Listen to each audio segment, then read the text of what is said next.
Markey. Thank you. Yesterday, under oath, you told my colleagues on the Senate Finance Committee that when you went to Samoa in June of 2019, it, quote, had nothing to do with vaccines. Will you confirm again today that the trip had nothing to do with vaccines? I did. My purpose in going down there had nothing to do with vaccines. Well, I have in my hand a blog post in 2021 in which you say the anti-vaccine group Children's Health Defense, which you ran, offered to fund the purpose of the trip to Samoa. And in the same post, you state that the trip was ultimately arranged by an anti-vaccine activist. And during the trip, you met with an activist who later compared vaccine mandates to Nazi Germany. And during that trip, you also discussed vaccines with the Prime Minister and the Director General of Health of Samoa. The Director General of Health said you specifically discussed your views on vaccine safety fears. And with unanimous consent, I will submit those blog posts, Mr. Chairman, into the record. Without objection. Can I reply to that, Senator? I'm going to ask you again. I'll ask you again. Did the trip have nothing to do with vaccines, as you told my colleagues on Senate Finance yesterday? Nothing to do with vaccines. And if you want me to explain, I will. Did it have anything to do with vaccines? No, it did not. It did not. Well, my purpose in the trip was not to. I ended up having conversations with people, some of whom I never intended to meet. Well, again, an anti-vaxxer helped finance your trip. Well, you call them an anti-vaxxer. That's not what they would call themselves.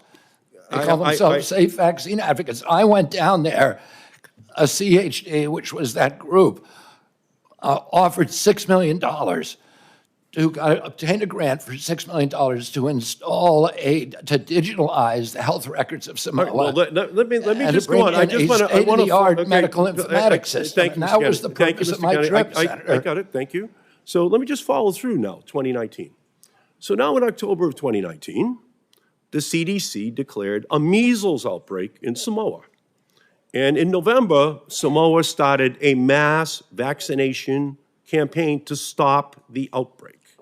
That same month, November of 2019, after 16 people had already died from the outbreak and Samoa was trying to respond to the crisis, you sent a letter to the Prime Minister of Samoa stating that, quote, it is a regrettable possibility that these children are causalities of the vaccine. By unanimous consent, I will introduce that letter into the record. Without objection. So as Samoa was trying to contain the outbreak, you were saying that it was the fault of the vaccine rather than the absence of vaccinations that caused the outbreak in Samoa in the same year you visited Samoa.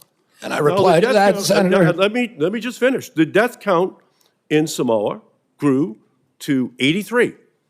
And ultimately, volunteers in New Zealand sent tiny coffins to help bury the dozens of children who died.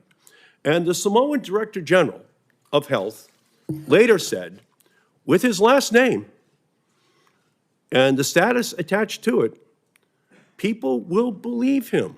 People will believe Robert Kennedy.